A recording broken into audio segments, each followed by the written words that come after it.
I booked the trip on impulse, late one night after one too many beers and a text from my ex that I didn't even bother opening.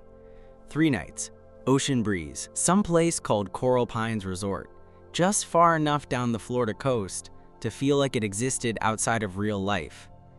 I wasn't looking for anything. No drama, no hookups, no emotional conversations. Just a few days to clear my head, lay out by the pool, and maybe remember what it felt like to breathe again.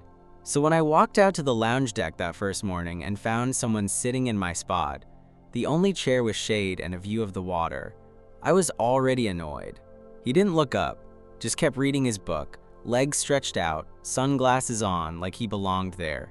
I hovered for a second, towel in hand, trying to decide if I was petty enough to say something. I was. "Hey, I think you've got the best seat in the house." He finally looked up. And when he did, I forgot what I was gonna say. He had this kind of effortless tan, the kind you only get from actually living near a beach, not from spray cans or weekend sunburns. His hair was dark, a little curly at the edges and pushed back like he hadn't really tried. His eyes were hidden, but his mouth had this amused, lopsided smile that made me want to punch him or kiss him. I wasn't sure which. "You want it?" he asked, motioning to the chair. "We could share." I blinked. "There's like 10 other chairs." "Yeah, but none as nice as this one." I tried not to smile. "Failed." "Fine," I said, "but if you snore, I'm shoving you in the pool." He laughed, actually laughed, and scooted over, patting the small space next to him. That's how it started. We didn't even exchange names until lunch. Turns out his was Jamie, lived in Chicago. Some sort of consultant job he said he hated, but paid well enough to fly him to places like this when his brain started melting. I told him I was from Atlanta, worked in advertising, and had recently dumped a guy who thought emotional availability was optional in a relationship. Jamie just nodded. "Yeah, mine thought honesty was optional. I win. It should have been awkward." 2 strangers wedged together on a lounge chair, nursing resort cocktails and past heartbreak. But it wasn't. We didn't flirt, not really. We just talked. And talked. And laughed. We spent most of that first day doing nothing. Floating in the pool, ordering fries we didn't finish. Drinking margaritas that came out way too sweet. And later that night, when I found myself walking down to the beach, barefoot, trying to forget that I had work emails piling up, I saw him already standing there, same spot I was headed to, like he knew. He turned as I approached. "Couldn't sleep either?" "Didn't try," I said, brushing sand off my ankle, wanted to see the stars. We sat on the cold sand, close but not touching. "I leave Monday," he said after a while. "Me too." We didn't say anything after that. Just watched the tide roll in, the sound of it soft and slow, like something breathing in the dark. And I remember thinking, please let this be the kind of night I never forget. We didn't plan to spend the next day together. It just kind of happened. I woke up late, the kind of groggy that comes from sleeping, with the sliding door cracked open and the sound of waves sneaking into your dreams. I tossed on a t-shirt, ran a hand through my hair, and told myself I'd eat alone. But as I stepped into the outdoor breakfast lounge, there he was, Jamie. Already seated, already waving me over like we'd known each other for years. "You're late," he said, sliding over a cup of coffee like he knew how I took it. He didn't, but he'd guessed right. We didn't do anything remarkable that day, just walked along the beach, traded dumb stories about our worst dates, and argued about the best 90s sitcoms. Every time our arms brushed, it felt like something electric sparked in the space between us, but we didn't touch on purpose. Not yet. Until the rain came. It rolled in fast and ugly around 4 p.m., turning the pool deck into a deserted puddle jungle. Everyone else scattered to their rooms. Jamie and I took cover under the canopy by the bar, laughing as the wind flung sheets of water sideways. He looked at me, wet curls dripping, shirt clinging to his chest, and said, "This storm sucks." "It's kind of perfect," I said, and I meant it. Then came the moment that changed everything. Back in my room, I had noticed earlier that the window near the bed leaked. A slow drip from the last storm had stained the carpet, so when I got back, I called the front desk. They apologized, offered to move me. But the only open room, a double had just been taken. All they had was a single queen bed left.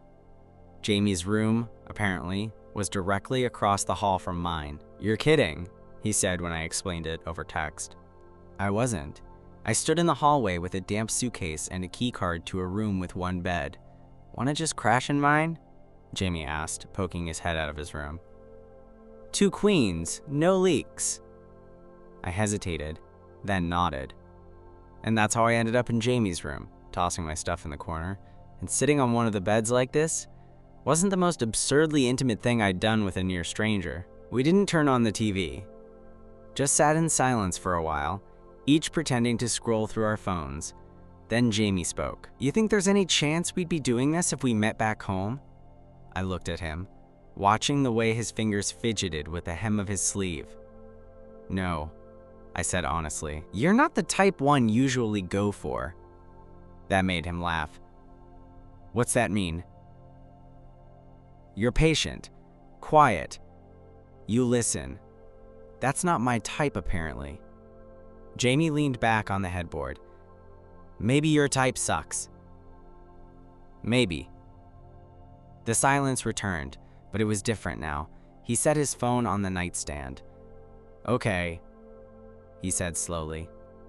"I'm gonna ask something, and if the answer's no, we just forget it." I didn't say anything, just looked at him, heart thudding. "Do you want to stay in this bed with me tonight?" he asked. "No pressure. Just, I don't know. Feels weird pretending I don't want to be near you." There it was. That quiet honesty. No games. No assumptions. "Just Jamie." I nodded. "Yeah, I want that." That night, we slid under the covers like 2 people who weren't supposed to know each other this well already.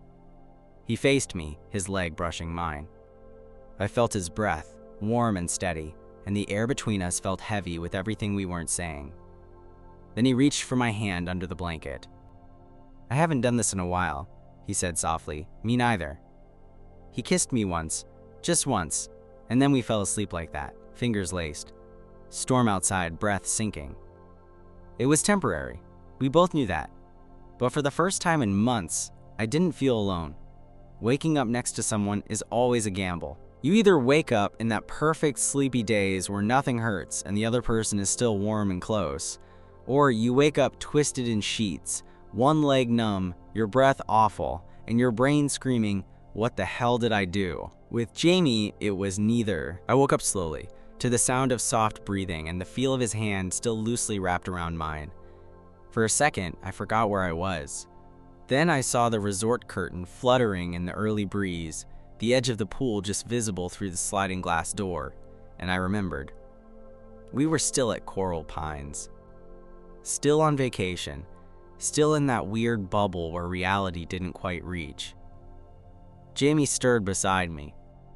He blinked once, looked at me, and said, "Morning," like it was the most normal thing in the world. And just like that, the panic I usually felt in these situations didn't show up. "Morning," I said back, voice raspy. Neither of us moved right away. We just laid there, hands tangled, our legs a little too close, like we weren't quite ready to break whatever spell had settled over us during the night. Eventually, Jamie rolled out of bed and wandered to the sink. I watched him rinse his mouth, splash water on his face, run his hands through his mess of curls like he did it every day in front of me. I sat up and rubbed my eyes. "Don't make it weird," I said, half joking. He looked over, drying his face with a towel. "I'm not. Are you?" "Nope," we both smiled. Quiet, crooked smiles that held just a little too much. We didn't really talk about the kiss, or the hand-holding, or the fact that we'd slept, pressed together like it was some long-standing tradition. We went for breakfast, side by side again, drank coffee, ate pancakes, made small talk with the overly friendly couple at the next table who thought we were adorable. Jamie didn't correct them. Neither did I. Afterward, we walked down to the beach again. The storm had cleared, and the sand was cool and wet beneath our feet. The clouds hung low over the ocean, casting soft light across the waves. It looked like the kind of day made for goodbyes. But we still had one more night. "What happens tomorrow?" I asked, tossing a small shell into the surf. Jamie shrugged, his hands deep in his pockets. "We check out. You go back to Atlanta. I go back to Chicago." "That's it?" "I mean..." He trailed off, then looked at me. "Unless you want it to be something else." I stared at him, not sure what to say. Because I did want it to be something else. But I also didn't know if that was smart, or fair, or realistic. We lived hundreds of miles apart. We'd known each other for barely 48 hours. But still, the idea of walking away from this felt wrong. "We could trade numbers," I offered. "Try to keep in touch. See if the universe feels generous later." Jamie smiled. "Yeah, I like that." We didn't say anything else, just stood side by side, letting the waves lap at our feet, our arms brushing occasionally like maybe we weren't done after all. But that night was the last one, and we both knew it. Dinner was quiet. Not in a bad way, just in that full, heavy silence that happens when something is ending and no one wants to say it out loud. Jamie and I sat across from each other at a candlelit patio table, the last reservation we could get. The food was fine, the wine was decent, but it felt like we were both waiting for the other to bring it up. Tomorrow, the flight, the checkout, the end. I kept looking at him in the candlelight, thinking about how different this all felt from the person I was just 3 days ago. I hadn't expected to care about someone this fast. I hadn't expected to want to care, but there he was, smiling softly between bites, his foot brushing mine under the table, his eyes locking with mine and holding. "Want to go back?" he asked, as we stepped off the patio and into the warm night air. I nodded. "Yeah." The walk to the room felt slower than usual. Jamie's hand brushed mine once, then again, until he finally just took it. Like it was natural, like it had always been this way. Inside, the room was dark, save for the faint light spilling in from the hallway. We didn't turn on the overhead, just stood there for a second, unsure what to do. Then Jamie stepped closer. "You sure you're okay with this being it?" I opened my mouth, closed it, tried again. "No," I said finally, "but I think it has to be." He nodded slowly, like he'd expected that. Then he kissed me. This time it wasn't careful or soft. It wasn't a maybe. It was real and full, and laced with every ounce of the unspoken. We made it to the bed without saying another word. And yeah, everything happened. It was about all the hours we'd shared leading up to it. The way he whispered my name like it meant something. The way he held my face like he didn't want to forget it. The way our bodies moved together like we were trying to imprint it into memory. It wasn't just heat. It was intimacy. Connection. A quiet kind of desperation you only feel when something matters, and you know it can't stay. After, we laid tangled up, facing each other. I could see the glow of the pool reflecting off his skin, and for a second I let myself believe we had more time. He reached out and traced his finger down my arm. "I'm gonna miss this." I swallowed hard. Me too. We didn't fall asleep right away. We just lay there, holding on, talking softly about nothing, laughing at things we'd already laughed at, touching each other like it was the only way to make the clock stop ticking. But eventually, we slept. And in the morning, everything felt colder. I woke up first. Jamie was still asleep beside me, one arm flung over his eyes, his chest rising and falling in that steady, rhythmic way. The sheet was tangled around his waist, his mouth slightly open, hair a mess from sleep. And for a minute, I just stared. Because I knew I wouldn't get to see him like this again. I got up quietly, slipped on shorts, and stepped out onto the balcony. The ocean was calmer than it had been all week, pale blue and still. It looked like the kind of morning where everything should begin, not end. Back inside, Jamie stirred. "Hey," he murmured, voice low and rough from sleep. "What time is it?" "Almost 9, he sighed, rubbing a hand across his face. "Checkout's at 11. Yeah. The air felt heavier now, thicker. I didn't want to start packing. I didn't want to fold my clothes back into my bag, or zip up the suitcase, or look at the empty hangers in the closet. Every action felt like erasing something. Jamie sat up slowly, resting his elbows on his knees. He looked at me with this tired kind of smile. Sad, but not crushed. "So," he said, "do we do the long goodbye or the quick one?" I didn't answer right away. "I don't know," I admitted. "I've never done this before." "What, fallen for someone over a weekend?" he asked, light, but not joking. I nodded. "Same," he said. We packed in silence, brushed shoulders in the bathroom, took turns folding towels and tossing toiletries into our bags. It was all so domestic it hurt. When everything was done, we stood in the doorway of the room for a second, just looking around. The bed was made again, the balcony door shut, the minibar restocked, like we hadn't been there at all. "Okay," Jamie said finally, dragging his suitcase out into the hallway. "Walk me to the lobby?" "Yeah." The walk was quiet. No hand-holding this time. No casual touches, just two guys pretending they weren't already halfway missing each other. The front desk was busy with weekend turnover, couples arguing about charges, kids crying, the usual chaos. But we just stood there, side by side, our suitcases resting against our ankles. Jamie looked at me. "This was good," he said. "Yeah. You gonna text me?" I laughed once, quietly. Probably too much. He smiled. "Good." Then he leaned in. Right there, in front of everyone, and kissed me. It wasn't long. It wasn't dramatic. Just a slow, honest kiss that said everything we didn't know how to. When he pulled back, his eyes lingered on mine. "Goodbye," he said. "Bye, Jamie." And then he turned and walked out the glass doors, sunlight catching in his hair, dragging his suitcase behind him like a final period at the end of a sentence. I didn't watch him get into the cab. I just stood there, in the middle of the lobby, trying to remember how to breathe.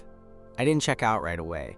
I had another hour, technically, so I wandered back to the room. Not our room anymore, just room 112 again. The same space, only colder now. Cleaner. The beds were made, the towels gone, the mirror wiped spotless. I sat on the edge of the mattress where Jamie had slept. It still smelled faintly like his shampoo, something minty and expensive. I let myself breathe it in for a second too long. Then I noticed something on the nightstand. His book. He must have left it. Maybe on purpose. Maybe not. It was the same one he'd been reading that first morning when I accused him of stealing my lounge chair. I picked it up, thumbed through it. A folded receipt was stuck in the middle like a bookmark. Room service. 2 drinks. 1 fries. I slid the receipt into my pocket and held onto the book. At the front desk, the woman gave me a bright, distracted smile as she processed my checkout. "Did you enjoy your stay with us?" she asked, tapping at her keyboard. I paused, then nodded. "Yeah," I said. "It was really good." Outside, the shuttle was waiting to take me to the airport. The driver looked half asleep. I climbed in, threw my bag onto the seat next to me, and rested my forehead against the window as the resort faded into the background. It hit me halfway to the terminal. I didn't have his number. We'd never actually exchanged contacts. We'd joked about it, talked around it, but we'd gotten caught up in the "we'll deal with it later" mindset, and now there was no later. I could have asked at the desk. Asked if anyone named Jamie from Chicago had checked out that morning. But I didn't. Something stopped me. Maybe it was pride. Maybe it was fear that if I chased it, it wouldn't feel as perfect as it did now in my memory. Maybe it was just the unspoken rule of vacation romance. It stays where it starts. And ours started and ended right there at Coral Pines. 2 weeks passed. Back in Atlanta, everything felt a little less vibrant. The same coffee shop, the same clients, the same playlist looping through my headphones. Life didn't wait for me to recalibrate, it just rolled forward like it always did. But every night, without fail, I'd pull out that book Jamie left. I never opened it past the receipt he'd used as a bookmark. I couldn't. It felt sacred somehow. Like cracking the spine would break whatever was left of him in my life. I told myself not to romanticize it. That we were just two guys who happened to click in a beautiful place for a short amount of time. That the connection felt bigger because the resort gave us room to breathe. No pressure, no expectations. But I still missed him. I didn't expect to hear from him. I didn't even know how he'd find me. He didn't have my number, didn't know my last name, didn't know where in Atlanta I lived or worked. So when the postcard showed up in my mailbox, I just stood there, staring. It was simple, a photo of the Coral Pines Resort pool at sunset. The kind of cheesy card you only buy because it's the last one on the rack. No return address. Just this. Didn't mean to leave the book. Figured you'd keep it safe. Jamie, room 110, in case you forgot. I laughed out loud right there on the sidewalk. Not a full belly laugh, just a startled exhale with too much emotion tucked inside.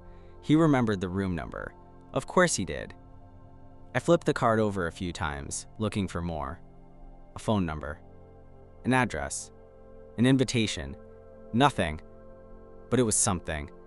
A breadcrumb. A hello. A reminder that it hadn't all been a dream. And maybe, just maybe, it was also a challenge.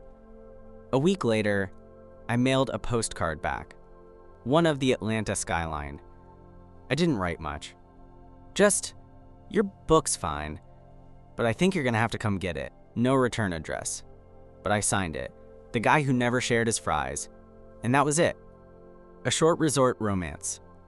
One weekend. One kiss. One goodbye that might not be the end. Because sometimes, a story doesn't have to be long to mean something. Sometimes, it just has to be real.